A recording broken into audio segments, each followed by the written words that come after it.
going on, everybody? This is JacobViral, part 6 of my huge wall build series.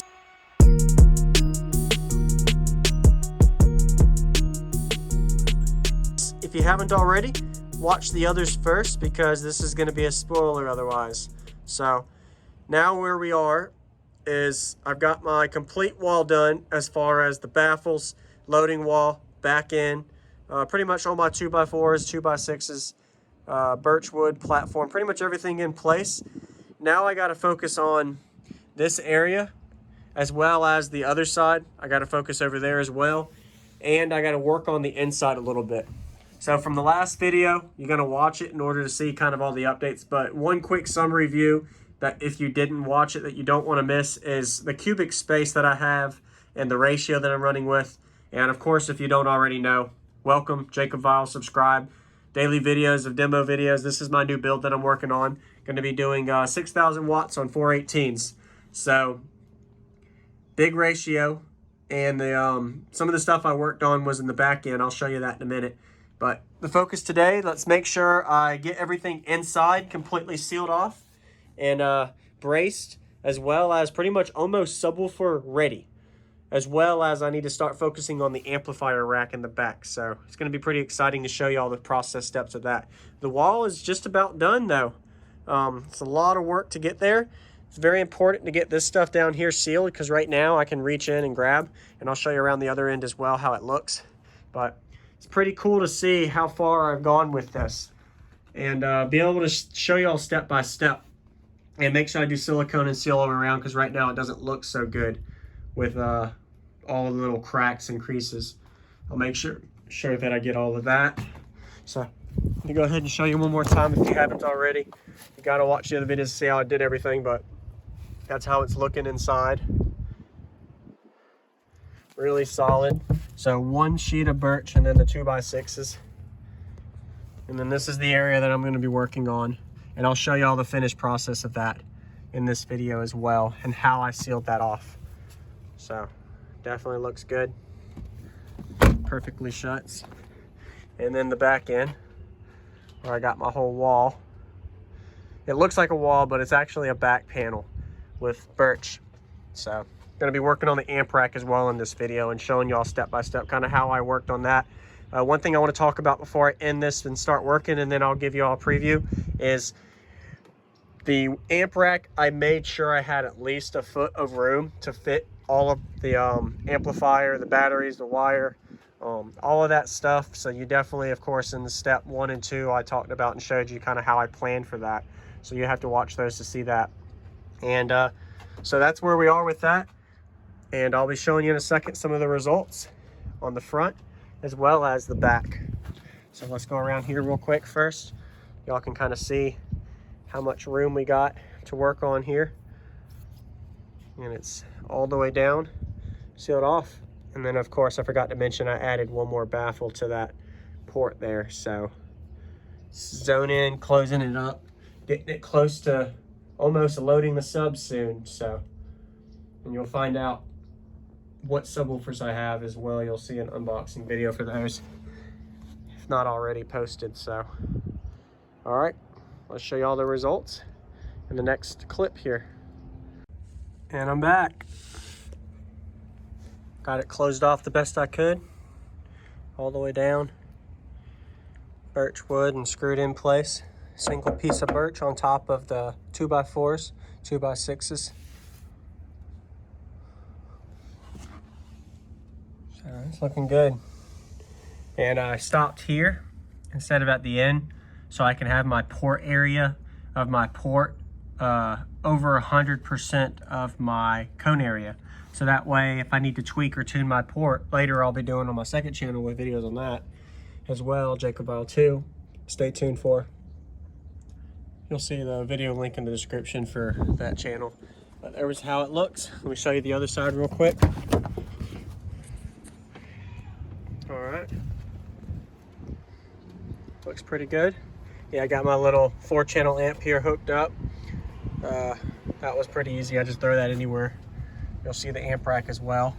Really well sealed off there. You can see hardly any leak I was gonna tape it like this before the video, but I need to show you all the raw footage first, then I'll go ahead and do it. So the whole front loading wall y'all saw there is gonna be taped when it's done. So this will all be taped just like it is on the roof when it's done. So this whole front area will have 3M tape there. So let's go to the back. There's the amp rack. Looks good. It's not perfect, but it works for me. Simple. Don't complicate it. Simplicate it. So all I did was just add a couple more 2x4s and 2x6s on it. Got everything wired up. I just got to wire the amplifier still. So my monoblock Class D half ohm stable Crescendo BC 6K with triple inputs, 4 gauge speaker wire inputs, input outputs, bass knob, clip protect. So that's what I'm going to be doing there. Getting those all ran. Once I get the subs in. So you'll stay tuned as well to see an unboxing video releasing the subwoofers that I went with for the 418's 4th order. So right now I just have a single excess power D7500. I think it's around 190 amp hours of AGM for one big battery. It's enough for me with the Group 65 in the back. That's like 90 amp hours. So over 250 amp hours to the system's pretty good. Of course, there's other options in the future, but that's where I'm at. And I also have 2 pieces of 0 gauge wire here that are not fused that are ran to the front from my old system when I had 4 6Ks. So if anytime I decide to up the power, I got those ready to run to batteries as well as another amp if any. So there we go. That's the little amp rack reveal. Very simple. One key note is don't have your amp rack connected to your wall because this will vibrate and resonate. So make sure your amp rack is stationary away from your wall if you're doing a wall build. That goes for any vehicle and any system though, is always make sure you don't have your amplifier mounted to it. You can, it works. Of course, there's more risk to it, but at the same time, you can play your system full tilt, put your hand on the box. If it vibrates a lot, it's gonna vibrate, but if it vibrates a lot, then you know you don't wanna risk it. But everybody takes risks and everybody has different opinion. So now for the last bit, over here on this end, there we go. So I shaped a 2x4 and then I just kind of eyeball shaped it down and templated it out. You could do cardboard as well to get it down to that, and I'll show you this side to see how it looks. But there we go. Just one 2x4. So me being so close to my panel, it wasn't much room required. There's only, I think, like 2.5 inches right here, you see, for the widest gap.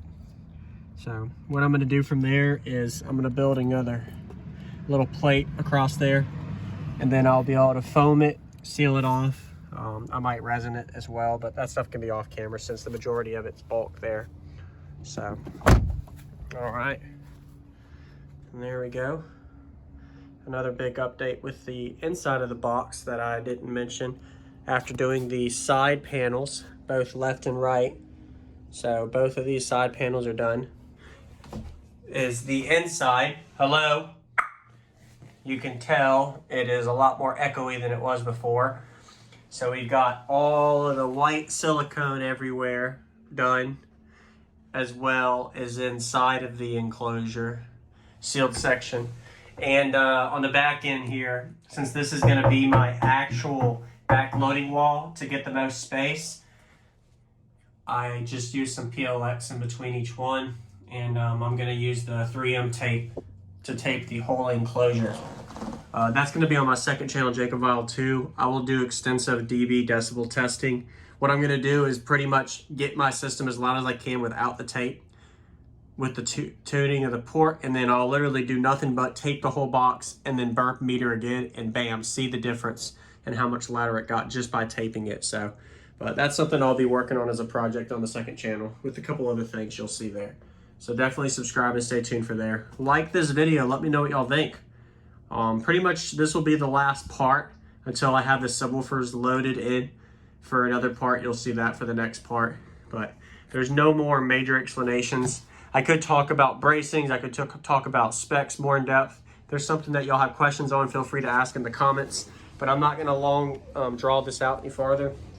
My port area, I can go ahead and talk about that real quick. I mentioned it. It's very important. Port area. Your port area is your length and width times each other multiplied to find out what your total square footage is taken up for your port. So my cone area for 418s is 1017, I think it is. You can figure that out by doing radius squared times, yeah, your radius times your radius of your subs times 3.14 times pi.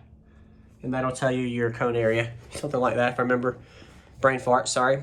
But what I have here right now is this depth here is right at 19 to 20 inches. And then the height is 45 inches. So I'm at least 850 to 900 square inches. So right around 85 to 87% cone area, port area to cone area ratio right now. And if I took this out, it would be right at 105, 110%. So let's just say I took this out and it was a little louder. It would make it more of a less musical enclosure and not play as low, but if it was louder on the meter, louder to ear, so stuff like that. There's a lot of extensive testing you have to do with your port in order to know. You can't just throw it, make it pretty, and assume it's the best result at the very beginning, especially with any kind of software people use these days. I don't use anything, I just test and tune. So everything is done with no technology, program, software, anything to get these results. So I'm baffling a lot more than most of my other parts, but pretty much officially finishing this up. And happy to see the results of the 418's fourth order, 5-to-1 ratio. Hoping to get a 160 out of this with a single 6K. I think I can do it, but I don't know, we'll see.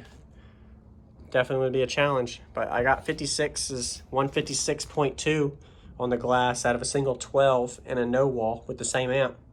So should be possible. So going from a 56 to a 60, 4 dB, 3.5 dB gain with, 8x the cone area of the single 12. I'm sure it's possible. Anyway, enough talking for the day. Thanks for watching. Subscribe if you're a new viewer. And, yep, stay tuned. Next video y'all see will be the initial subwoofers and the unreleased for that. So, this is JacobViral out.